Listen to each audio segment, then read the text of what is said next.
Hello, and welcome to another edition of the Kale Ortho podcast. Today is June 6, 2023, and we're so privileged to have with us today our own interventional pain management specialist, Dr. Stephen Aden. Dr. Aden is a board-certified, fellowship-trained physiatrist who's double board certified. He's board certified in the field of interventional pain management, but he's also board certified in the field of physiatry. And we're so happy to have Dr. Aden with us today because there is such a dire need for interventional pain management. Unfortunately, so many Americans suffer from either acute or chronic pain, and thank God there's doctors like Dr. Stephen Aden there for them to help alleviate their pain and discomfort on a daily basis. So welcome to the podcast, Dr. Aden. Thank you for having me, Dr. Kale. It's my pleasure. It's my pleasure. We're so happy to have you with us. So before we get started, Dr. Aden, why don't you just give us a quick summary about your formal education? Sure.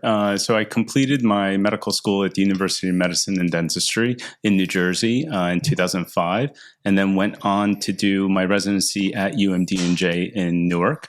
And then went on to do a pain fellowship at the University of Michigan, which was an additional year of training. I'm board certified in both specialties of physiatry or PM&R, as well as pain management. Great. Thank you for that. So let's get started and just define for our viewing audience, what is the field of interventional pain management and what is the field of physiatry? Sure. So I'm going to tackle the physiatry first because physiatry itself is a very broad specialty that kind of covers the gamut of different medical conditions for different conditions like related to spinal cord injury, stroke, and musculoskeletal medicine. So as far as my focus in physiatry, I've kind of pivoted into the non-operative side or the non-operative orthopedic side of physiatry, where I really focus on musculoskeletal medicine. So many times a physiatrist will deal with the rehabilitative needs as well as treatments of patients for non-operative orthopedic needs, such as knee pain, arthritis, back pain, neck pain. Many times we'll manage these issues with injection therapy, trigger points, physical therapy, chiropractic care, and just indicating patients for a lot of different treatments to prevent them from seeing you, really. Mm-hmm. But obviously, many times there are reasons why we have surgeons, and our treatments and our medications or indications don't work for patients. As far as interventional pain management, it's a subspecialty that kind of focuses on a non-operative management of symptoms that are related to either spine conditions or other musculoskeletal conditions in which injection therapy or minimally invasive procedures or techniques are utilized to treat these patients' conditions. And the goal is really either to manage their symptoms so that they don't need surgery, or manage their symptoms when surgery isn't as perfect as we always want it to be. The human body is very unique and is very complex, and sometimes it's not as easy as just replacing a battery or a carburetor on a car. We're treating a human being, so not everything always goes perfectly, and our goal is to manage these symptoms with different kinds of techniques, whether it's injections or surgeries, to getting the patient functional and improved. So that part of my specialty and my focus, where we really focus on interventional pain management, is really goal to manage conditions with injection therapy and different kinds of non-invasive procedures to get the patient functional and improved in their quality of life. Thank you for elaborating on all of that. On that note, give us some examples, Dr. Aden, of some of the more common musculoskeletal conditions that can be alleviated with your intervention. Sure. So many times in interventional pain, we focus on the spine, but we can always focus on other regions that are painful for patients that become chronic or subacute for their conditions. The most common thing that I see within the practice is things related to neck pain and back pain, such as herniated discs, sciatica, lumbar radiculopathy, spinal stenosis, and even facet pain.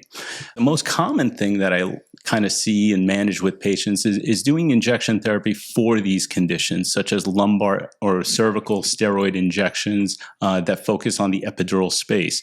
And the goal of that is really to try and manage like a pinched nerve, as we call, or a sciatica, to try and get this patient functional and improved where they don't require medications, bed rest, or even, invasive surgery. Some of the other procedures that we'll kind of have for patients for different conditions is facet injections, which are really to focus on managing the axial back pain or neck pain, meaning the pain that comes from the small joints in the spine. And so we'll do many of these procedures with image guidance. So it's a very exact kind of specialty where we're not just putting a needle into the body and hoping that a medication gets there.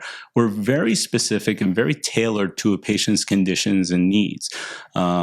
You asked me the types of conditions we try to treat, but we can't do any of this without imaging and physical exam and diagnosis and other specialties, kind of seeing the patient and getting an idea of what the real condition is. Many times patients have multiple different kinds of generators of pain, and we have to be very focused and work together as a specialty and different specialties to kind of get this target done.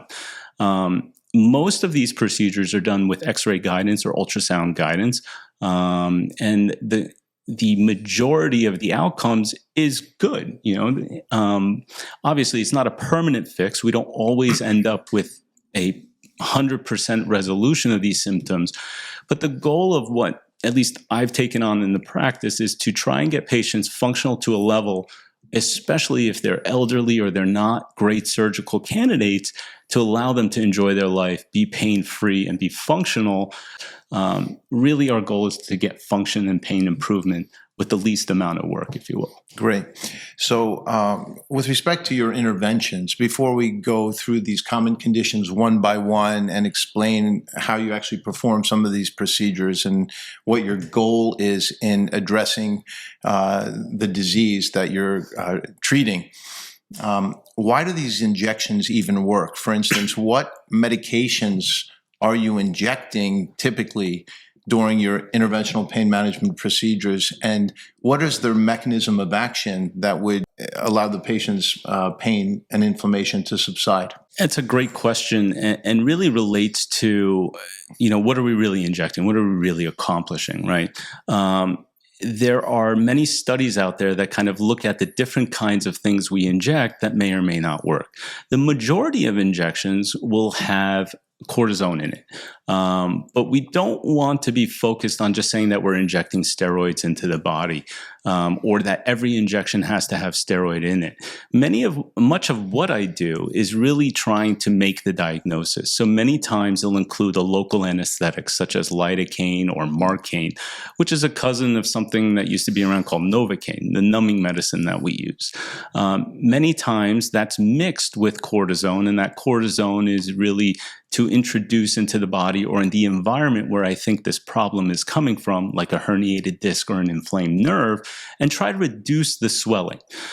So we've talked about two components so far. So the local anesthetic, which just in simple terms is really used to reset the nerve, turn off the thermostat, reset it, as well as allow to turn off the pain, if you will. So many times patients will get a nerve block, quote unquote.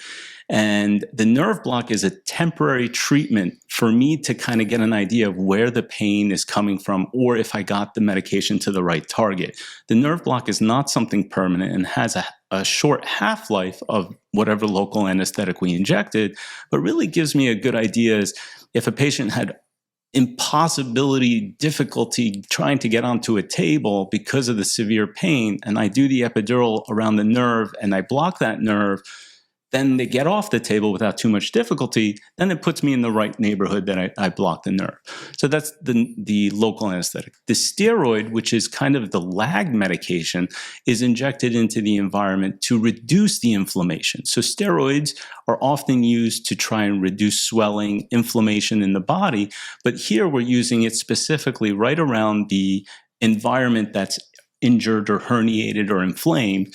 And that over time, over usually about a few days to a couple weeks will kind of metabolize and do its job to cool off the fire around this inflammation.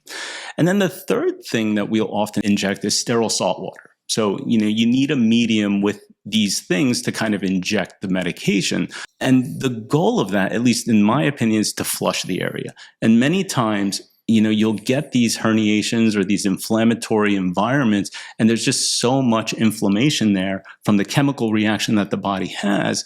And our goal is to mitigate that and try and slow that down so that there isn't too much pain and that the body can kind of take over and say, well, you cooled off the fire for me, and now I can kind of control this over response that I had, and allowing that area to be flushed with maybe just like a little power wash, if you will, from the saline, will allow the body to kind of free up that nerve or free up the environment of that, inflammation.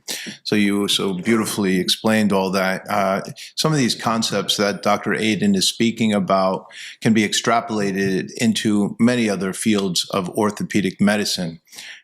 So essentially what he's describing is a concept that we as healthcare providers call injections for diagnostic, hopefully therapeutic outcomes. So what that means is sometimes we're not exactly sure what body part or what nerve root is causing the patient's pain and symptoms.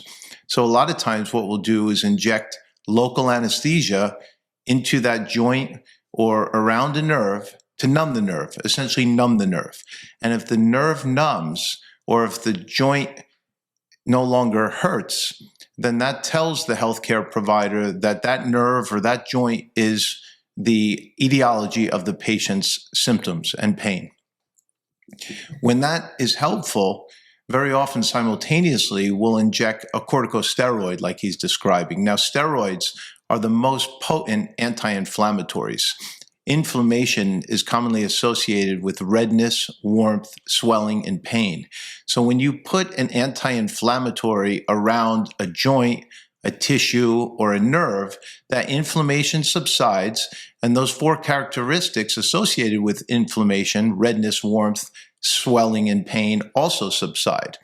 And so very often we as practitioners will perform injection therapy where we'll give a numbing medicine like a lidocaine or a marcaine or a novocaine derivative into an area combined with a corticosteroid, for instance, Kenalog, Depomedrol, something like that, and we'll mix that into a cocktail and inject that into a joint or into a tissue or around a nerve to alleviate that patient's symptoms.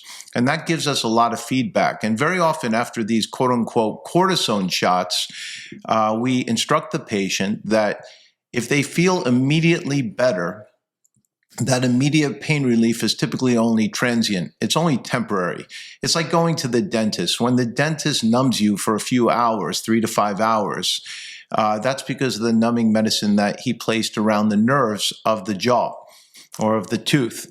Same thing happens in orthopedics and pain management. We'll numb the area for 3 to 5 hours, and then the second medication, typically a corticosteroid, will kick in typically in about 2 to 3 days. So very often the patients will have pain relief for a few hours, 3 to 5 hours, and then they might actually be in pain again, or even a little more sore from the actual procedure until 2 to 3 days or 3 to 4 days after the procedure when the corticosteroid kicks in, and that injection medication will then give them a much longer pain relief. So that's a diagnostic and therapeutic procedure that we do to help the patient, but it also gives feedback to the healthcare provider that we're actually treating the right area, the right body part, the right nerve. Sometimes pain can be referred from a different area. The case in point would be pain around the shoulder. Is that shoulder pain or is that referred pain from the neck? Pain around the hip. Is that hip pain or referred pain from the sciatic nerve of the lower back? These are things that we don't always know 100%. So we'll treat one of the conditions with a diagnostic and therapeutic type of injection and then reassess the patient in a couple of days. And if that patient feels better, very likely the area that we injected was the etiology of the pain. If not, at follow-up, we may consider injecting the other area to see if it was referred pain stemming from that other area. So that is just further elaborating on what Dr. Aiden said. So thank you for that, Dr. Aiden. And Dr. Kale, you bring up two very common diagnoses that we often work together with: the shoulder and the neck, and the hip and the back. And so many times we'll see patients together, or I'll see someone first and then you'll see someone, or vice versa. And we're dealing with these diagnoses and we can't determine significantly, or just from examining them or just imaging, to say, is it the neck or is it the shoulder? Because the two really live together. Or is it both? Right. And sometimes it's both. Yeah. I mean, and we see that all the time. All the time. So it's really important that, as practitioners, an orthopedist, an interventionalist, a rheumatologist, a sports medicine doctor, that we all work together in kind of accomplishing the same goal for the patient. 100%. And it's actually great for the patient because it gives us more feedback about what the main source of the pain is. For instance, if the pain is associated with both regions, at least we can be honest with the patient and notify them what our expectations are so that we are all on the same page. If a patient's undergoing an interventional pain management procedure like a nerve block or an epidural steroid injection for the neck, but they also have a rotator cuff tear in the shoulder, Dr. Aiden can then say, look, I'm going to alleviate some of the pain and discomfort in the shoulder, but not all of it, because you also have a rotator cuff tear. And when I'm done with this, you may have to see Dr. Kale for an injection in your shoulder type of thing, and vice versa. So it helps give us more information so that we can guide our patients with respect to what our expectations are regarding their degree of pain relief. So it's very, very helpful. And pivoting off of that, diagnostically, we talked a lot about injections and what we do as practitioners.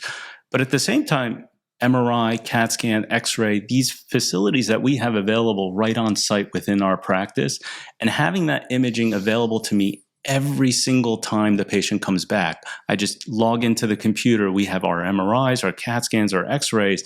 Nothing is missed. And then if, say, something doesn't work, whether it's an injection that you performed or I performed, we don't have to fumble around and say, well, did you bring your CD last time? I have to pull up your report. I just go right into our system, and that image of their spine that they had, or that image of their shoulder that they had, is right available, and say, well, what did we miss that time?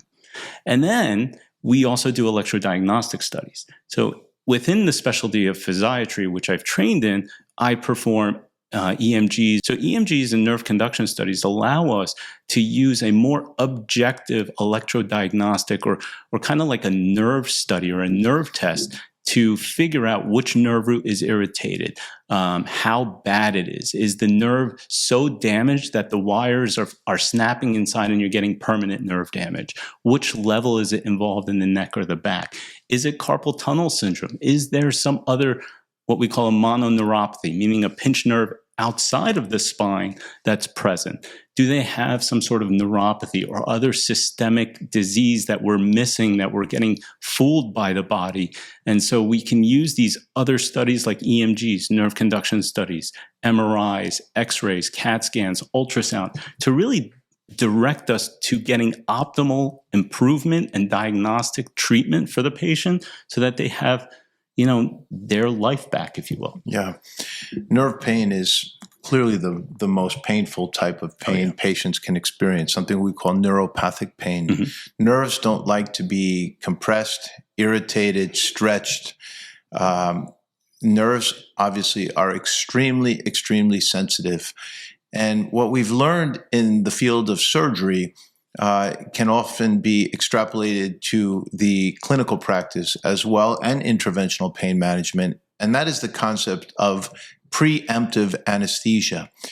Can you elaborate on that concept of preemptive anesthesia and how it's so important to stay ahead of pain in the field of medicine as opposed to playing catch up to address pain? Oh, absolutely.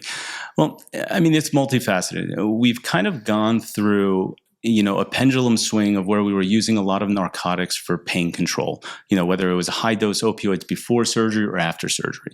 In your specialty, where you're doing a joint replacement, the paradigm shift has been to less hospital stay, get them home quicker, even outpatient.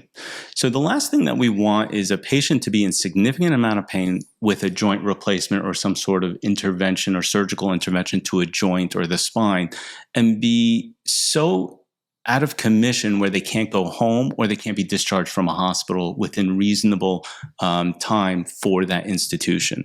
So regional anesthesia and nerve blocks or preemptive anesthesia blocks are extremely helpful in a few different ways. One is it allows the doctor to perform the procedure with much less pain that the patient is receiving during the actual procedure. So if you're someone who is getting anesthesia for this procedure, whether it's full sedation where they put a tube in your throat, or it's just IV sedation where they're using propofol or some sort of sedatives, the amount that you'll need will be much less. So because you won't be feeling the amount of pain that you should be feeling. The conduction of that nerve for that region is blocked now, so you can perform your procedure almost with the patient completely awake. So that's the first step, so less anesthesia. The second step is many of these blocks last a long time, meaning 48 to 72 hours, depending on the type of local anesthetic that the anesthesiologist uses or the post-anesthesia care that they get in the institution. So many times your need for post-operative medication is much less. So you won't need narcotics for 10 days. You'll only need it within 2 or 3 days after you've gone home. And many times the worst swelling inflammation is within the first 72 hours. So if we can kind of control that with minimal medication from a nerve block being involved, and the patient doesn't need a lot of medications on board, it then means that they get to rehab and physical therapy. They're walking around faster and quicker. Their medical complications drop down so they don't end up with a clot that can travel somewhere and cause another problem. They're eating quicker because they had less anesthesia. They're not as nauseous after the anesthesia. So regional anesthesia, or the nerve blocks that help you guys perform your surgical interventions, I think are so valuable in many of the things that we perform within our scope of practices, because it just lowers the risk for a lot of the things that we've learned in the past that can really result with bad outcomes. 100%. It's rare for us to do a surgical procedure, especially a big surgical procedure, without regional anesthesia delivered by the anesthesiologist prior to surgery. The concept is essentially, as Dr. Aiden mentioned, that we want to essentially block the brain from ever sensing the pain from the incision. And so if that nerve can be blocked before the surgery, then when the surgeon makes the incision, the concept is that the spinal cord and the brain do not even appreciate that pain pathway that's emanating from the surgical incision. And so patients will have much, much less pain postoperatively. And so it's a preemptive block. But along those lines of doing preemptive anesthesia, regional anesthesia, can you elaborate on another very, very important concept in the area of pain management, and that is multimodal anesthesia and the multimodal approach to preemptive pain management? Sure. So multimodal approach just basically means you're using a lot of different techniques instead of one technique to getting pain control. So multimodal basically means, and obviously every case is different. Every limitation that comes in is very patient dependent, but using anti-inflammatories, using nerve blocks, using opioid medications, using electrical stimulation, doing physical therapy, massage therapy, acupuncture, all these things have a component of controlling some of the pain.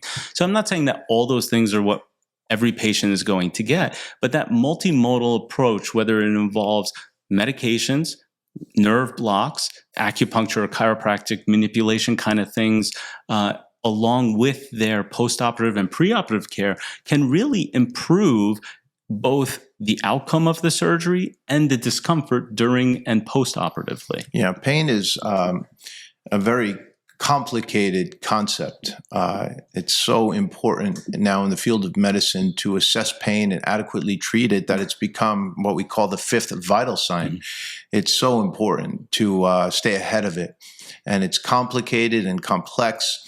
And that led to the field of multimodal attack of this pain from many, many different angles.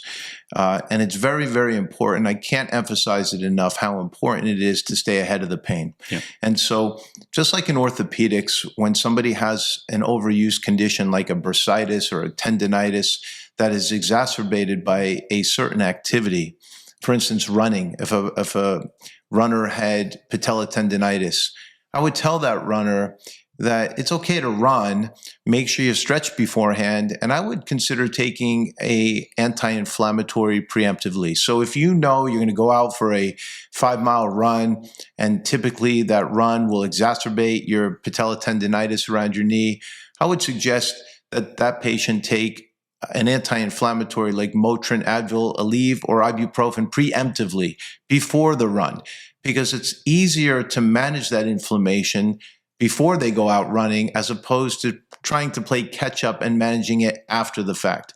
And the same concept can be extrapolated to surgeries where we block the nerve before the surgical procedure, and also in the management of pain. If you're in pain, it would certainly behoove you to come see one of us, especially Dr. Aiden, who can preemptively address the pain before that inflammation gets too far out of control. It's a downward spiral, and it's very hard to manage chronic pain.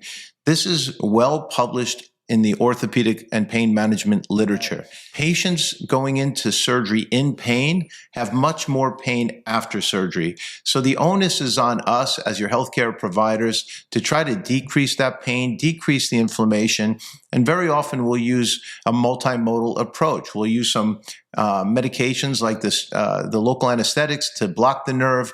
We'll use anti-inflammatories around the nerve. We'll use anti-inflammatories in joints like cortisone injections, different things like that. Some of the pain is from the nerve itself, a concept we call neuropathic pain, and sometimes we'll use agents like Lyrica or gabapentin, Neurontin to help manage the nerve component of the pain. So it's a complicated topic, but we have experts here at the Kale Orthopedic Center, and certainly Dr. Stephen Aiden is a double board certified interventional pain management specialist as well as physiatrist who is highly trained, skilled, and experienced in the field of acute and chronic pain management.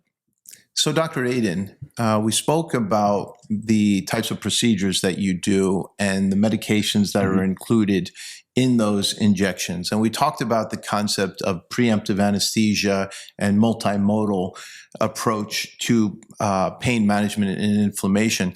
But let's try to hone in a little bit on some of the very common conditions you and I treat on a daily basis. Sure. The patients that we see primarily for disc herniations in the cervical spine, the lumbar spine, and the lumbar spine very commonly known as sciatica, and also, potentially in the elderly population where we see a condition called spinal stenosis and shopping cart syndrome, neurogenic claudication, and we can refer patients to another podcast that we recently did with Dr. Paul Boggy on those spine conditions. We're not going to elaborate again on those, but I think we should now try to talk about some of the interventional pain management procedures that we referred to in that podcast that actually you do for cervical disc herniations, radiculopathy, lumbar disc herniation, sciatica, spinal stenosis, and even a condition we call facetogenic low back pain, where people can get arthritic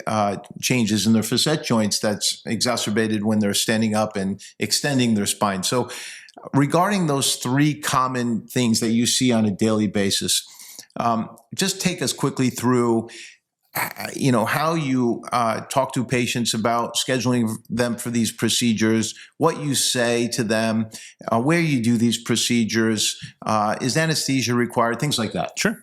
So you mentioned a few different diagnoses. So we'll start at the top first with herniated disc, or what we commonly know as radiculopathy. So that radiating pain that's coming from a pinched nerve, as we describe it, sciatica of the back or sciatica of the arm, as I call it with some patients. And the goal of that is to perform something called an epidural steroid injection. And what that is an image guided. I use live x-ray to place the needle at the level or next to the level where this disc or nerve is being pinched or kinked. And the goal of that is to apply that lidocaine, saline, and cortisone mixture into that area to flush it, reset it, and reduce the inflammation. And many times patients will get significant improvement with that doesn't require some sort of surgical intervention. So that's a typical treatment for a herniated disc with an epidural steroid injection. How many of those do you typically do for an acute problem? So we usually try with doing one. There has been a lot of, social acceptance of doing 3 in a row, which is not what we really do for epidurals anymore. The goal is to do one and get as much as we can, or the biggest bang for the buck out of one shot for the patient. Now, if it doesn't work, we go back to the drawing board. If it works and we don't get as long, or we only get 50% or more, and we need some more, then we'll talk about a second injection. Within our practice, we're not a cookie cutter kind of approach. We look at every patient individually, and we take every diagnostic therapeutic injection in stride, because we don't know if we'll even do the same shot. I may change the approach. I may change the level. So there's a lot of different things that kind of go into it before we say, oh, we're going to do a series of these. So we try and just do one and kind of focus on how their progress is after that. As far as facet pain, or the axial low back pain, so we think of the back in two directions, kind of leaning forward and leaning backwards. And leaning forward generally means that it's a herniated disc, and leaning backwards generally means it's an arthritic or a facetogenic pain. And so there are epidurals for radiculopathy or pinched nerve symptoms, but then there are facet injection or facet medial branch nerve blocks that we perform to diagnose the back pain coming from arthritis. And the goal of that is to potentially either resolve those symptoms with that and diagnose it with that shot, but then also to potentially give you a longer improvement with something that's called radiofrequency ablation, which is basically a cauterization of the very small, tiny nerve that goes to that joint individually, not the nerve that controls the leg or the nerve that does movement, but the nerves that do these small little finger joint size, if you will, in your neck, your back, or your mid-back, that can give you referred arthritic pain. And that can sometimes even give you sciatica. And that's why it becomes so important to being a good diagnostician as to where your pain is being generated from. So that's kind of how we approach what's called facetogenic pain. You also mentioned spinal stenosis, and spinal stenosis is basically a narrowing of the canal or the foramen, which is where the nerves go down and out from the side, and we try to manage those symptoms with either an epidural or some sort of other injection therapy.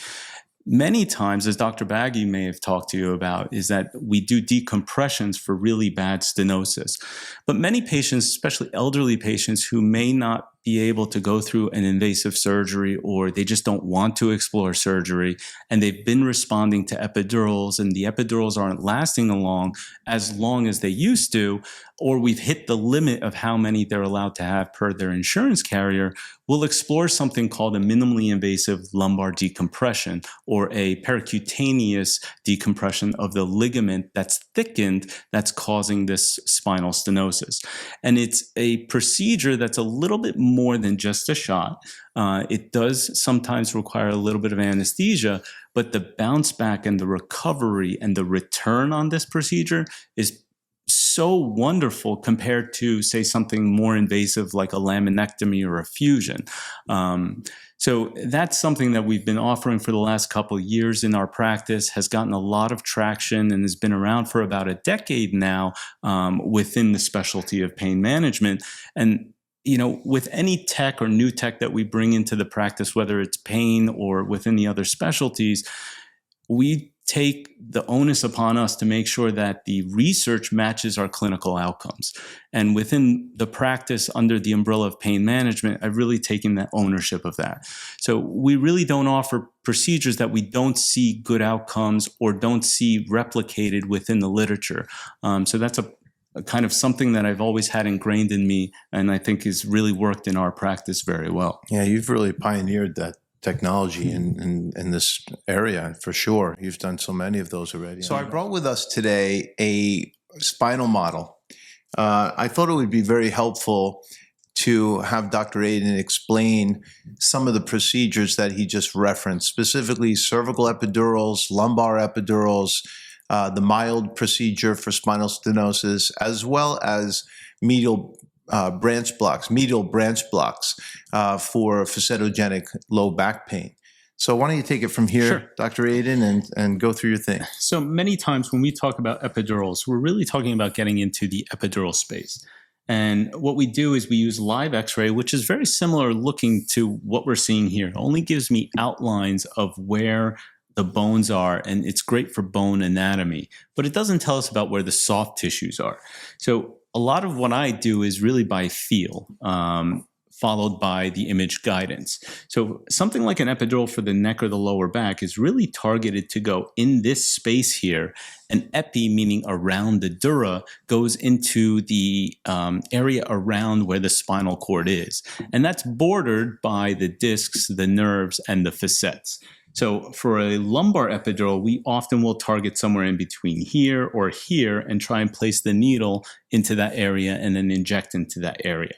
There's another epidural, which we call a transforaminal, where we go in from the side. So many times you can kind of see this red disc herniation that's inflamed and swollen and touching the circuit board of the nerve root, which is probably the most intense pain as we talked about.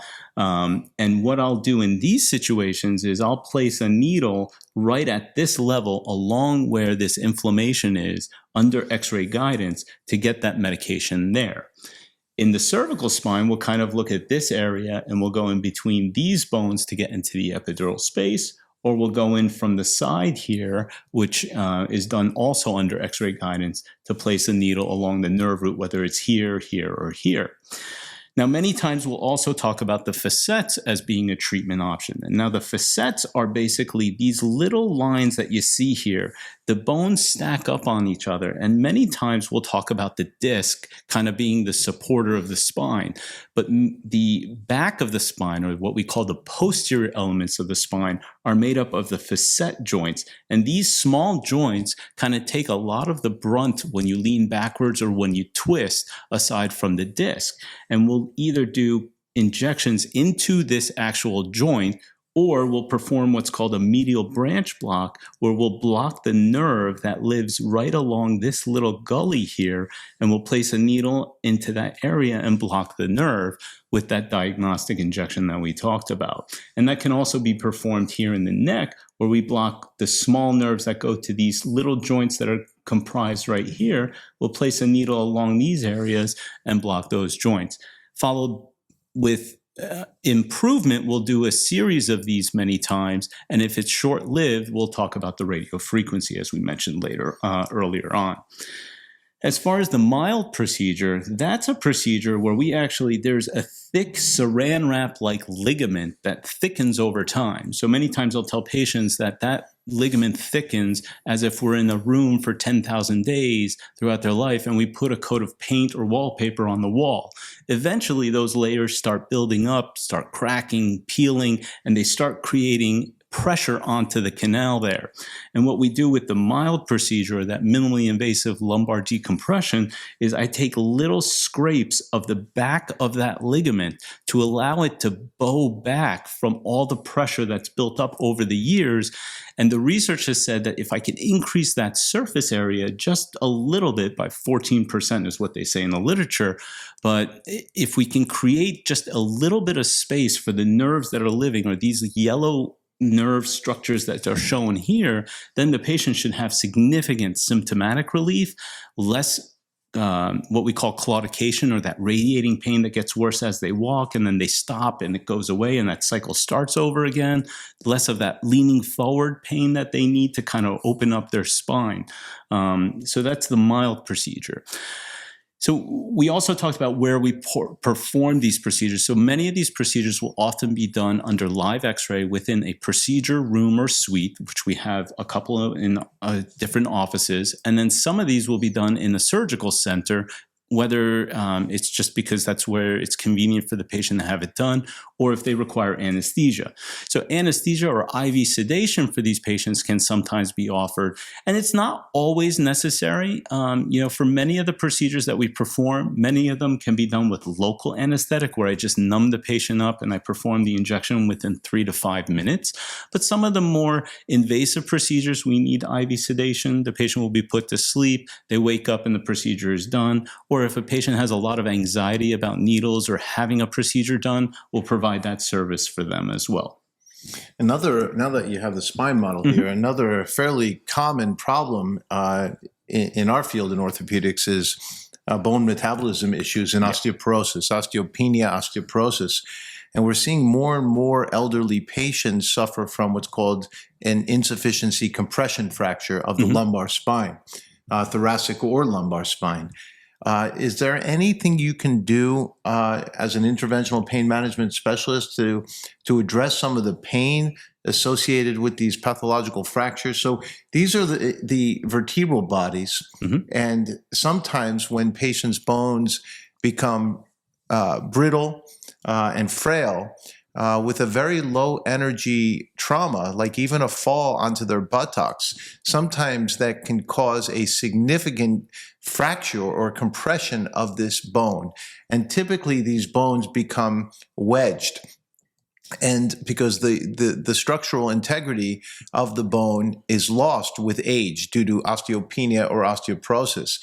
And when these bones collapse, these patients often will assume a hunched over deformity, and it's extremely uncomfortable as well. Sometimes when the fractures are so severe, the bone not only can get compressed, but it can displace posteriorly into the area of the spinal cord, or what we call the thecal sac and the lumbar nerves. And so sometimes that can be extremely painful, and it can cause symptoms very much analogous to spinal stenosis, or what we call radiculopathy, when nerve roots get compressed. So very often we'll refer these patients to Dr. Aiden, who can perform interventional pain management procedures to immediately alleviate these patients from the pain associated with these fractures. Can you speak to that? Sure. So that's probably one of the most rewarding procedures that I perform within my specialty. When a patient develops a compression fracture, it's extremely painful for them. And many times in the early portions of this, they're almost laid up in bed and they can't move. And I always express this to patients is like, if you break a bone, the first thing that Dr. Kale or any orthopedist is going to do is they're going to say, well, we need to put you in the cast. You can't use it. You can't put weight on it. And we'll see you back in 6 to 8 weeks. Right. How do you do that for someone's spine? Sure. Whether it's their lumbar spine or their thoracic spine.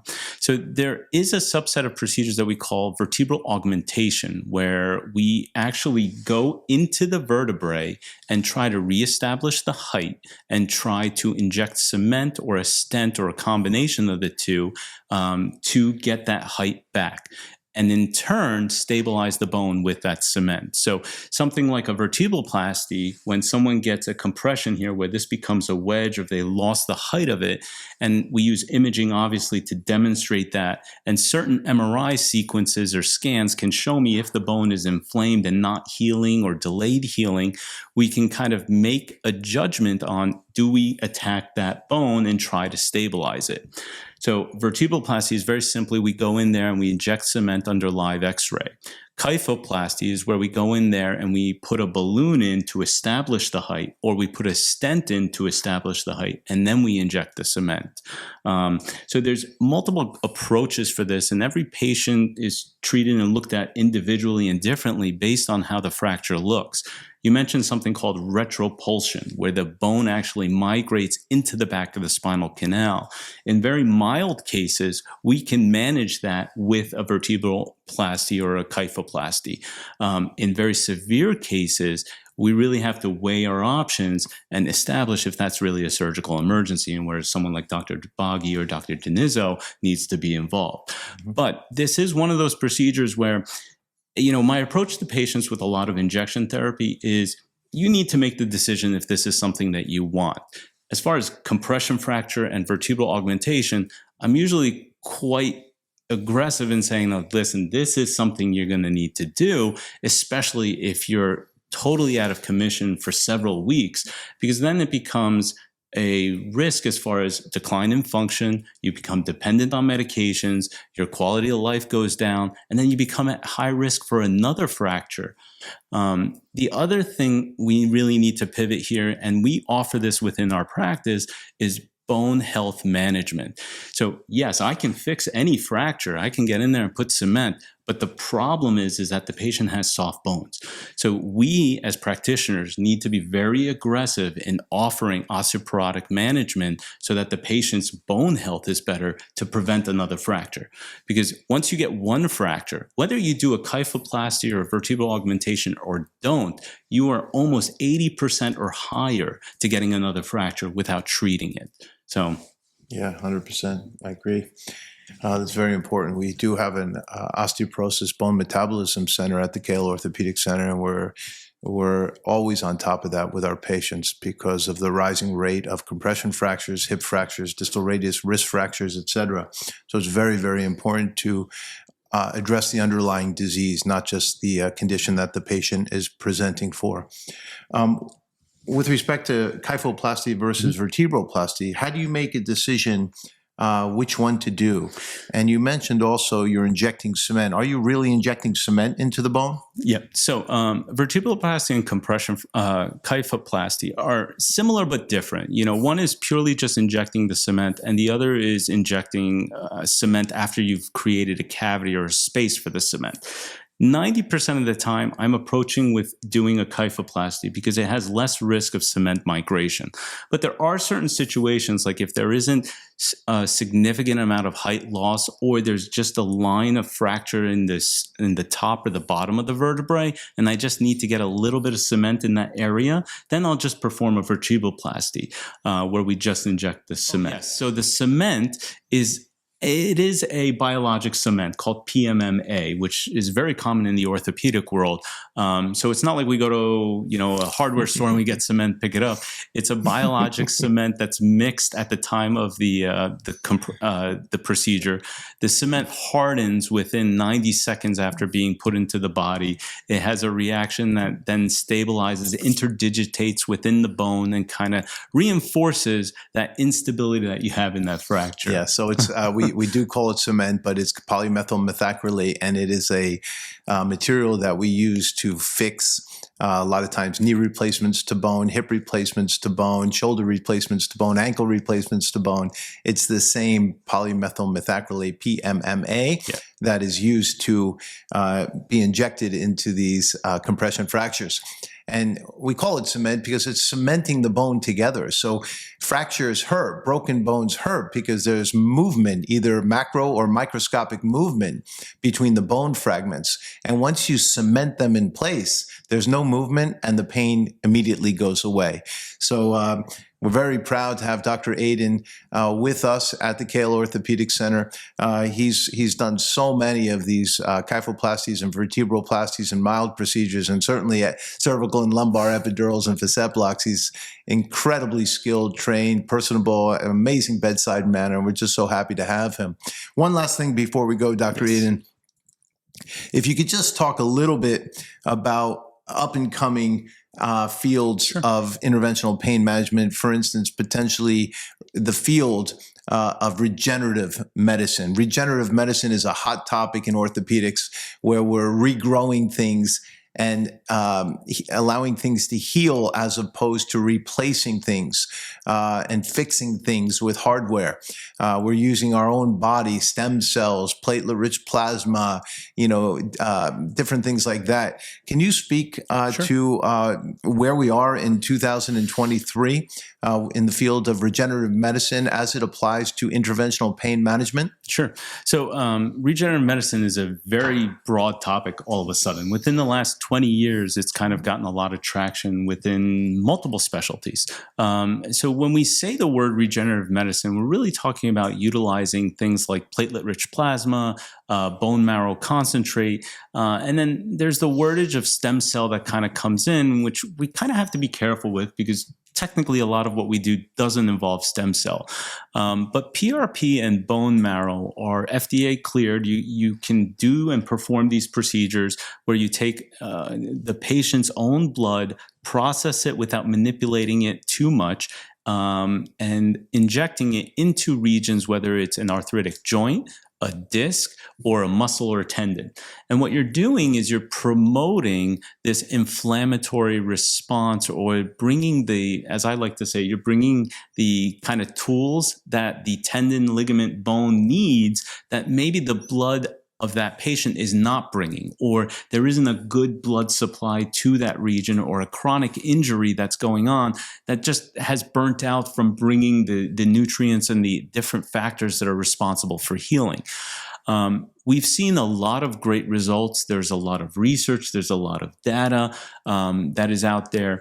I always tell patients that it's not snake oil. It's not the et-al answer. It's not the thing that's going to cure everything, but it works as well as much of what we already have. So to have it as a tool within our practice and provide it to our patients, whether it's for spine or joint issues, muscle, tendon issues, I think is paramount. I mean, you have to be able to provide cutting edge technology and treatments to patients, especially when the research is kind of going in that direction. And patients want that. They don't want to always undergo surgery. And if there is a mild tendon tear and we put a little bit of PRP or bone marrow concentrate in that area, and it allows it to heal without undergoing a surgical procedure, then that's great, Absolutely. Absolutely. I'm so excited to know that you're offering this for our patients in the area of interventional pain management. In orthopedics, we firmly believe in using biological therapies and regenerative medicine to address some conditions, not all conditions, but some conditions that have the ability potentially to heal if we could just add a little more biology. So in general, in orthopedics, things that are white, anatomical structures that are white, tend to be fairly denuded of blood supply. The blood supply to those white anatomical structures tends to be tenuous and precarious at best. Things like bone, muscle, have a very robust blood supply. So when they break, they heal. When the muscles rip, they heal. But certain things like ligaments, tendons, cartilage, things that are white have a very low propensity to heal biologically without surgical intervention. Now we offer regenerative medicine. We offer the ability to add biological therapies like platelet-rich plasma, bone marrow aspirate, etc., like Dr. Aiden was referring to help the patient heal biologically, providing those necessary ingredients that are not present locally at that site, like Dr. Aiden so eloquently described. So we're very excited to offer these services at the Kale Orthopedic Center. We're so happy to have Dr. Aiden with us for many, many years now. And we hope that this podcast was helpful for you. If you would like to set up an appointment with Dr. Aiden, he is available in northern New Jersey and New York. Just call 844-777-0910 or go to kaleortho.com, KAYALORTHO.com, and we'll be happy to oblige. Thank you so much for your time today. Pleasure. It was a great, great time spent with you today and very informative and educational. Hopefully our viewing audience thinks the same. Thank you. Thank you very much.